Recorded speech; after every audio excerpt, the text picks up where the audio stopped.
Okay, so liquidation pallets, right? It's like this whole world of hidden treasures and amazing deals, kind of like a behind-the-scenes look at how retail really works. It's true. There's a certain thrill to it, isn't there? Absolutely. And your source, Mastering the Art of Liquidation Pallet Flipping, breaks it all down.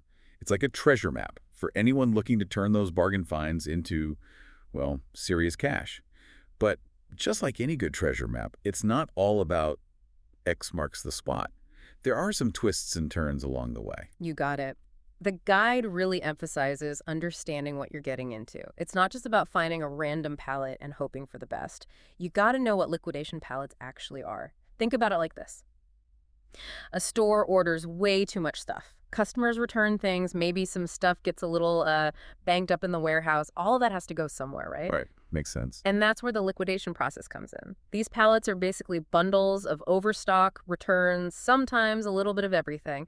That's where the potential for big rewards comes in. So it's not just about getting a bargain, it's about understanding there's a whole system at play here. Exactly. It's like anything else. Knowledge is power in this game. And speaking of knowledge, one thing that really stood out to me in the guide was the emphasis on source reliability. Can you talk a little bit about that? Oh, absolutely. That's huge GE in this business. It's kind of like, imagine you're going to a restaurant. Let's say this restaurant has a bit of a reputation. Maybe the hygiene isn't exactly their top priority. I see where you're going with this. Yeah, you wouldn't exactly risk it, right? You want to be sure you're getting your food from a place you trust. Absolutely. Well, the same goes for liquidation pallets. You got to be careful about where you're sourcing them from. A reputable source means you're more likely to get accurate descriptions of what's actually on the pallet. That's crucial when you're basically buying sight unseen, right? And that actually leads to another point the guide made that I found really interesting. It seems like some types of products are more, shall we say, flipping friendly than others. Definitely. Like anything else, some things are just easier to sell than others. Exactly. And the guide specifically called out electronics and home goods as potentially more lucrative than, say, a pallet full of clothes. What's your take on that? Well, think about it. Those categories, they often have higher profit margins, and they tend to hold their value better. A slightly dented blender could still be a hot seller, but a last season's sweater, not so much. This got me thinking, what are you passionate about? What do you know a lot about? Because that knowledge could be a huge asset in this business. I love that you're already getting us thinking strategically. It's clear that just snagging a great pallet is only the first step. The guide outlines 3 core strategies that successful flippers use: research, supplier relationships, and inventory management. The pillars of success. Right. And I have to admit, this is where I started realizing, okay, this is a real business. This isn't just a quick hustle. Oh, absolutely. It's about working smarter, not harder. Couldn't agree more. So let's start with research. What does that actually look like in the world of pallet flipping? It can't just be browsing random websites, But right? you'd be surprised. Well, okay, it's a little more involved than that. It's not just about browsing pallets. It's about understanding market demand. What are people actually buying right now? The guide suggests diving into sales data, checking out customer reviews, even seeing what your competitors are selling. It's all about knowing what people want before you even buy the pallet. That's smart. So many people jump into things without doing the research. Right, and that's where you can really get ahead of the game. Okay, so then there's this whole idea of supplier relationships, which, to be honest, I hadn't even considered. I thought it was all about getting the best one-time deal. But the guide paints a different picture. It's so much more than just a one-time transaction. Imagine you're a supplier. You've got a warehouse full of pallets. You see a lot of faces, right? Yeah, you must see a lot of people coming and going. Exactly. Now, if someone consistently shows up, gives you good feedback, maybe even negotiates based on past purchases, that builds trust. Makes sense, you're building a relationship. Exactly. And those relationships can lead to better pallets, insider tips, maybe even first dibs on the good stuff. So it really is like any business, relationships matter. 1,000%, yes. Okay, so we've talked about finding those diamond in the rough pallets and building those all-important supplier relationships. But now let's get to the really exciting part, turning those pallets into cold, hard cash. And this is where things get even more interesting, because it's not just about throwing stuff up on eBay anymore, is it? Not even close. The game has changed, my friend. Right, so tell me more about that. What does the guide say about actually selling this stuff? Well, this guide, it goes way beyond that one-size-fits-all approach. It talks about a multi-channel selling strategy, which basically just means Don't put all your eggs in one basket. Diversify where you're selling your finds. Okay, makes sense. So we're not just talking about listing everything on Amazon and calling it a day. Exactly. Although Amazon's definitely still a player. But think about it. Your goal is to get those products in front of as many eyes as possible, right? So in addition to the usual suspects, Amazon, eBay, even Facebook Marketplace, which can be surprisingly lucrative, by the way. Oh yeah, I've heard that. Oh. Facebook Marketplace, it's like the new garage sale, right? Right. But this guide, it takes it even further. Think local options. Offer up, Craigslist, maybe even those neighborhood apps like Nextdoor. So we're going hyper-local now. I like it. And if you're really ambitious, you could even think about setting up a physical storefront.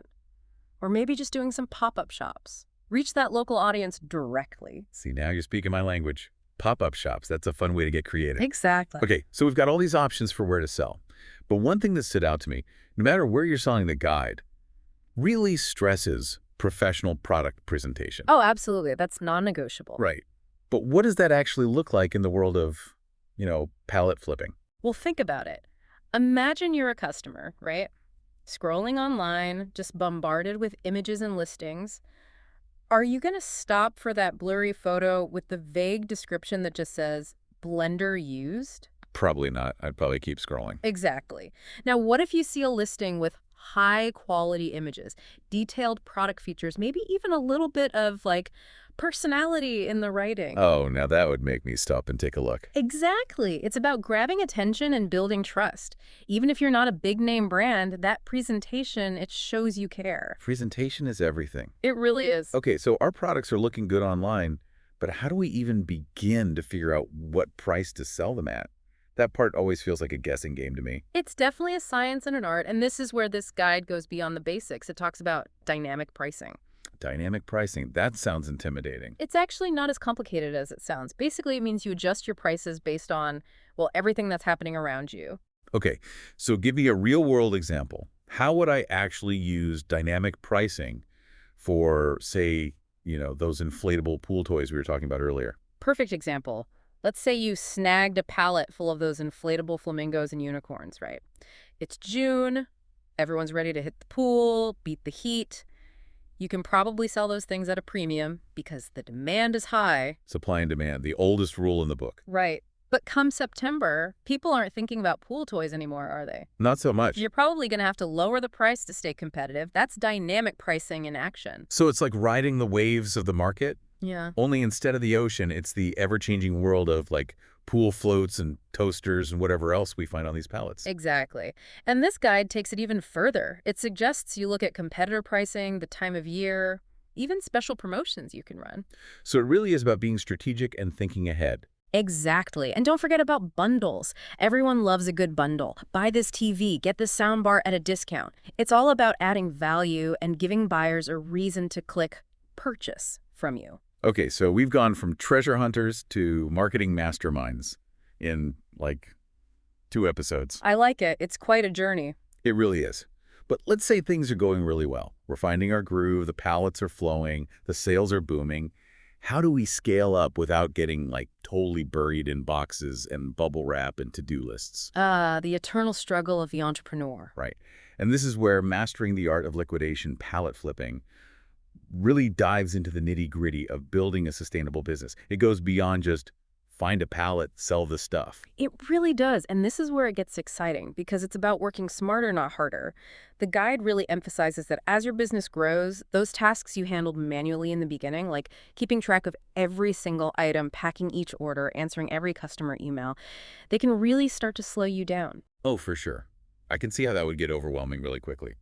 So what's the solution? Do we need to hire a whole team before we're even ready? Not necessarily. The guide actually talks about something called strategic automation, which sounds really fancy. Okay, I'm intrigued. Tell me more. What is strategic automation? Are we talking robots taking over the warehouse? Wouldn't that be amazing? Although maybe a little creepy if the robots get too good at their jobs. Right. We've all seen those movies. Exactly. But no, in this case, strategic automation is about leveraging technology, using it to streamline those everyday operations. Okay, so paint me a picture.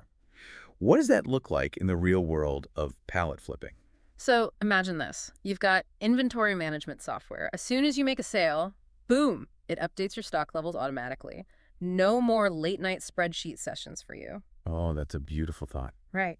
And then there are order fulfillment services. They handle the picking, the packing, the shipping, the whole 9 yards. They basically become your logistics team, only you don't have to manage them directly. It's like having a virtual team of helpers. Exactly. And don't forget customer service.